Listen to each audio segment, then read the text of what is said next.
Well, once again, welcome to Salem. And a special welcome on this day when this morning in Salem, the church, the physical church, will have met for the first time since lockdown. And so this is a really important opportunity for us to ask the question, what is the church?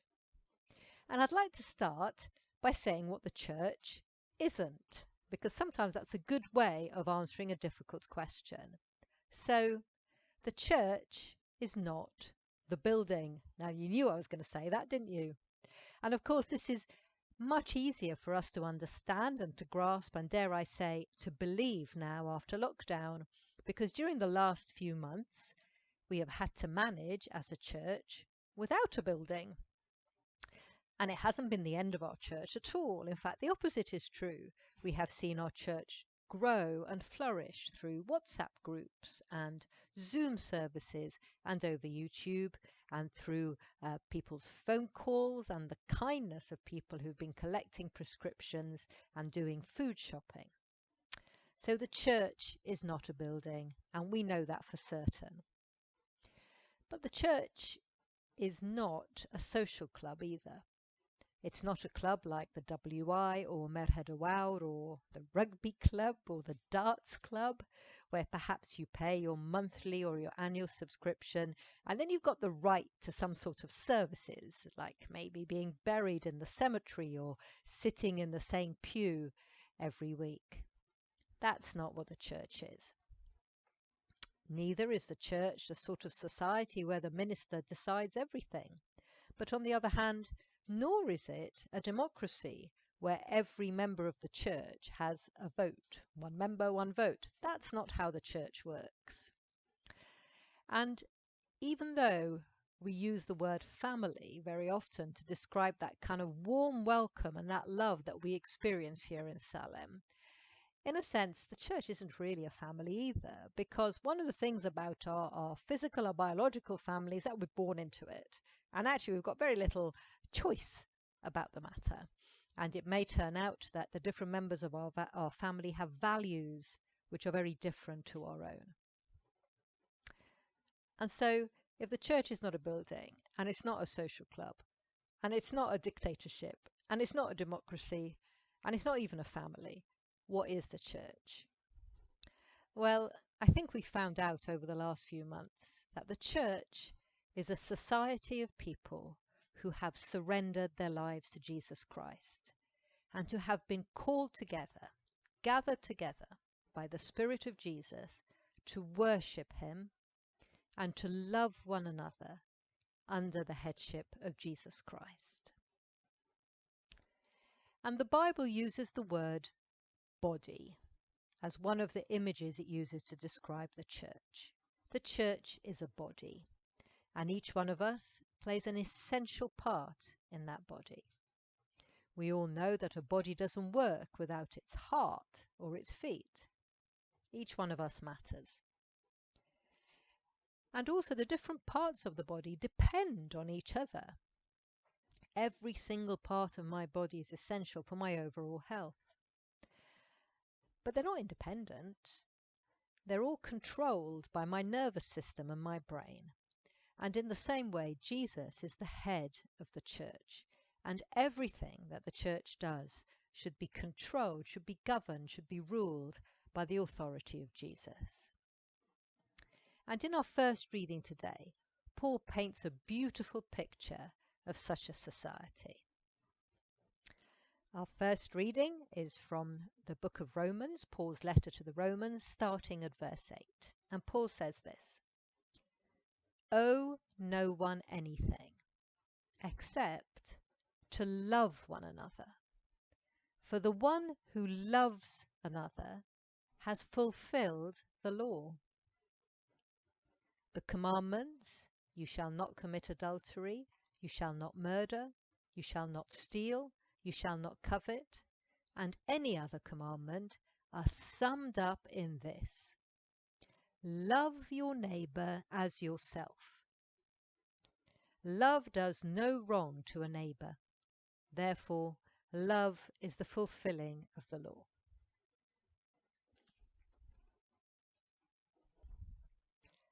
Love is everything. In the community of the church, in the community of people who have yielded their lives to Christ and come together as one body, the only law is the law of love. You and I don't need to wear special clothes to show that we're Christians. We don't need to wear a badge that says that we love Jesus. We don't need to wear a bracelet that says, "What would Jesus do?" We don't need to put a bumper sticker of a fish on our cars to show that we're Christians. We can do these things and we might want to, but we don't have to, because the love that we show each other should be enough for us to be recognized as followers of Jesus.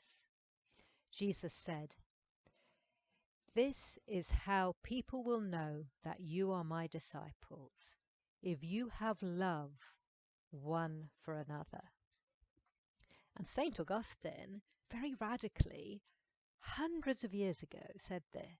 He said, "Love and do what you will. The only law is the law of love." But what happens when that breaks down? What happens when problems arise between members of the one body? Because you and I need to be realistic and honest with one another. Even among people who are very, very keen followers of Jesus, problems do arise. And just like in the physical body, when there is disagreement, conflict between two members of the same body, it causes a lot of pain. And in our two remaining readings today, one from the Old Testament and one from the Gospel of Matthew, God gives us some advice about what to do when problems arise. Our next reading is from the prophet Ezekiel. Now, we don't often read from the prophet Ezekiel, but I'm going to be reading today from Ezekiel chapter 33, starting at verse 7. And it's God speaking to the prophet Ezekiel, and he says this: "So you, mortal, I have made a sentinel for the house of Israel. Whenever you hear a word from my mouth, you shall give them warning from me. If I say to the wicked, 'O wicked ones, you shall surely die,' and you do not speak to warn the wicked to turn from their ways, the wicked shall die in their iniquity, but their blood I will require at your hand. But if you warn the wicked to turn from their ways, and they do not turn from their ways, the wicked shall die in their iniquity, but you will have saved your life." And the next reading comes from Jesus' words in the Gospel of Matthew, chapter 18, starting from verse 15. And Jesus says this: "If another member of the church sins against you, go and point out the fault when the two of you are alone. If the member listens to you, you have regained that one.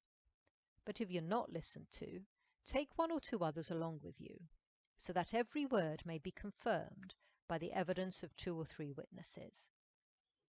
If the member refuses to listen to them, tell it to the church. And if the offender refuses to listen even to the church, let such a one be to you as a Gentile and a tax collector. Truly I tell you, whatever you bind on earth will be bound in heaven, and whatever you loose on earth will be loosed in heaven. Again, truly I tell you, if 2 of you agree on earth about anything you ask, it will be done for you by my Father in heaven. For where 2 or 3 are gathered in my name, I am there among them." What can we learn from this advice about dealing with problems in the community of the church when they arise? Well, I think we can learn 2 lessons. One is about the seriousness of the lack of love, and the second is about our responsibility of dealing with it. So first of all, we learn that here, when we're talking about a lack of love, about fracture in our community, about people whose lifestyles don't conform to that which you would expect from people who yield their lives to Christ, we're actually talking about something very serious. Ezekiel is very clear with his language. He says, those who sin will die. What is sin? Well, sin is the word that the Bible uses to describe the condition of the heart and the way of life of those who live without yielding their lives to Christ. As we saw last week, it's very difficult to love and to forgive our friends and our families, let alone our enemies, without yielding our lives completely to Jesus. And we spoke about the amazing story of Dirk Willems last week. And because of this, even though sin starts in our hearts, in secret and far from human sight, very soon sin will reveal itself as a lack of love. It will reveal itself in actions such as violence or arguing or fighting or falling out with one another, or a refusal to forgive, a refusal to reconcile. And this happens to all of us, even those who have been following Jesus for years and years. In one of the most popular verses, I think, of Paul's letter to the Romans, Paul says, "The good thing I want to do, I do not do, but what I hate, I do." And I think there he's describing something that we can all identify with. Have you ever felt like that? You want to do something good, but you don't do it, and instead you do the bad thing that you really, really don't want to do. We all sin. And sin which shows itself as a lack of love is a very serious thing. It's serious for the individual, but it's also serious for the community of the church. Because that sort of behavior can rip a community apart. And so the first point that we need to learn from these 3 readings this morning is that we should never ignore problems which arise between members of a church. Lack of love between 2 members of a church is always something to be taken very seriously. And the second point is this: when 2 members of a church fall out with one another, it's not just their problem. Just think for a moment, just imagine that there's a problem with one of your feet. Well, you don't just turn to your foot and say, sorry, you've got to sort this out yourself. Of course you don't. If there's a problem with my foot, then it's going to affect my whole body. And I'm responsible. I need to go to the doctor and get it sorted out. And in the same way, the 2 readings we've just heard from Ezekiel and from Matthew are very clear. If one of my brothers or sisters starts to live in a way which is causing pain to him or herself or to our community, then you and I are responsible to do something about it. And God uses the word sentinel or watchman when he tells Ezekiel that he is responsible to be a sentinel over his people. I spoke last week about the early Baptists in the time of the Reformation, and I talked about how seriously they took the task of reading the Bible and obeying what it said. And one of the ideas from the Bible that they took very seriously was this idea of watching over one another in love.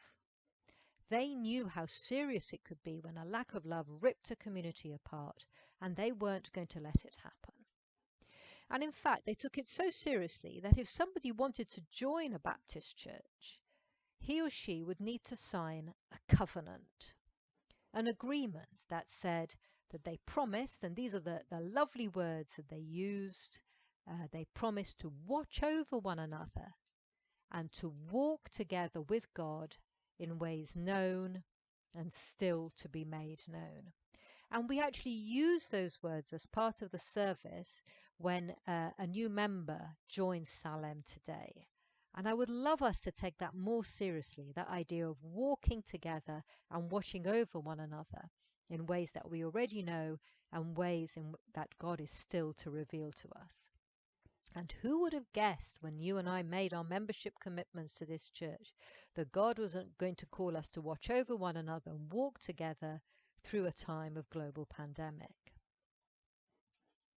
Of course, to some people, the idea of watching over each other doesn't sound like a good idea at all. Perhaps it sounds a little bit too much Big Brother. Perhaps you feel that it kind of encourage us to be nosy with one another, to gossip about one another, or even to go back to the bad old days when the minister would denounce immoral behavior from the pulpit. But of course, that isn't Jesus' message at all. Jesus' intention is to save people from evil and from pain and suffering and death, not to shame them. If I saw somebody on the edge of a cliff about to fall off, I've got a duty to do something about that, haven't I? But you and I must watch over one another with great humility because we know we're all sinners. At the end of our reading, Jesus says, believe me, whatever you bind on earth will be bound in heaven, and whatever you loose on earth will be loosed in heaven. And traditionally, the Christian church has taken these verses to mean that the Christian church, has the right to decide what's right and what's wrong. But Jesus has given this moral authority to the church, not because the church is perfect, not because the church always makes the right decisions, but rather Jesus has given this moral authority to the church because Jesus has taught his church the language of confession and forgiveness and restoration and reconciliation. If you and I, the people who have been forgiven and accepted and washed clean by Christ, aren't the first to forgive and to heal others, then who's going to do it? Who is going to forgive and heal the world? You and I should be in the forefront of every initiative of forgiveness and of love. And so we see that being a member of a church is something that you and I should take very seriously. It's far more serious than just joining the local darts club or the local Merched de Wawr. The first step on this journey is to yield our lives to Christ. Nothing can happen without this first step. After that, in our tradition, the next step is baptism, because baptism is just an external sign of the internal surrender of the heart that has already happened. Just as by surrendering our lives to Christ, we have allowed our old lives to die, so we go down into the waters of baptism, which signifies going down into the grave. And then we come up from those waters as someone who has received new life from Christ. And so surrender, baptism, and then the next stage is membership of the local church, where Jesus has called you to be part of a special community, a community that loves and forgives one another, and which meets regularly to worship Jesus as their King and their Lord. And as part of this community, when you join it, when I join it, we promise to love and to forgive and to walk with and to watch over other members of the community. And they promise to do the same for us. That's what it means to be a church. That's why church is so important to us, such a radical community, so different from any other community that exists in this land.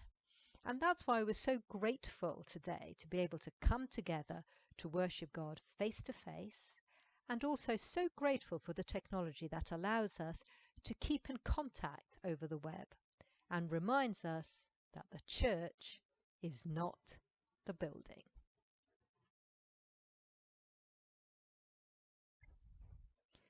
May the peace of the Lord Christ go with you, wherever he may send you. May he guide you through the wilderness and protect you through the storm. May he bring you home rejoicing at the wonders he has shown you. May he bring you home rejoicing once again to these doors. Amen.